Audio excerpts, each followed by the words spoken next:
നിലപാട് വളരെ വ്യക്തമായി എന്ന് പറഞ്ഞു. ആ വിധി ഉണ്ടായ അന്ന് തന്നെ ഞാൻ പറഞ്ഞു, വിധി നിരാശാജനകം.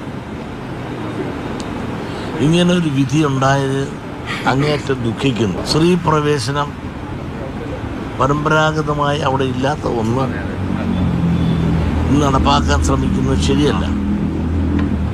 അഥവാ നടപ്പാക്കാൻ ആര് ശ്രമിച്ചാലും കേരളത്തിലെ പ്രബുദ്ധരായ സ്ത്രീകൾ ആരും തന്നെ ശബരിമലയിലേക്ക് പോവുകയില്ല. സ്ത്രീകളെന്ന് പറഞ്ഞാൽ ഞാൻ ഉദ്ദേശിക്കുന്നത് ഒരു പ്രായം കഴിഞ്ഞവർക്ക് പോകാം. ആ സ്ത്രീകൾ പൂർണ്ണമായും പോവുകയില്ല എന്ന് ഞാൻ വിശ്വസിക്കുന്നു. സ്ത്രീകൾ പോകരുത് എന്ന് ഞാൻ അപേക്ഷിക്കുന്നു എന്നാണ് ഞാൻ പറഞ്ഞത്. ആ സർക്കാർ തിരുത്തേണ്ടതെന്ന് ചോദിച്ചാൽ തിരുത്തേണ്ടത് അവർ തിരുത്തണം. അന്ന് ജനവികാരം കണ്ടല്ലോ. ആ ജനവികാരത്തിൻ്റെ അടിസ്ഥാനത്തിൽ പിന്നീട് സർക്കാർ അതുകൊണ്ട് തിരുത്തിൻ്റെ പ്രവർത്തനം കൊണ്ട് തിരുത്തിയായിട്ട് ആ വിധിയെ സംബന്ധിച്ചിടത്തോളം കേരള ജനതയ്ക്ക്, അയ്യപ്പ ഭക്തർക്ക് ഒരിക്കലും ഉൾക്കൊള്ളാൻ ഒക്കുന്ന ഒരു വിധി ആയിരുന്നില്ല.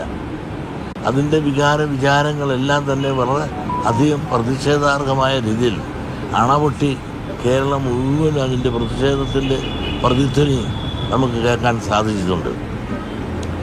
ഏതായാലും ഇത് ഒരു കോടതി, കേരള ഗവൺമെൻറ് എന്ത് പറയുന്നു, ബാക്കിയുള്ളവർ എന്ത് പറയുന്നതും ഈ വിധി വന്നപ്പോൾ അനുകൂലിച്ച പല ആളുകളുമാണ് ഇപ്പോൾ അതിനെ എതിർത്ത് സംസാരിക്കുന്നതെന്നുള്ള ഒരു സത്യം കൂടെ നമ്മൾ ഓർക്കണം.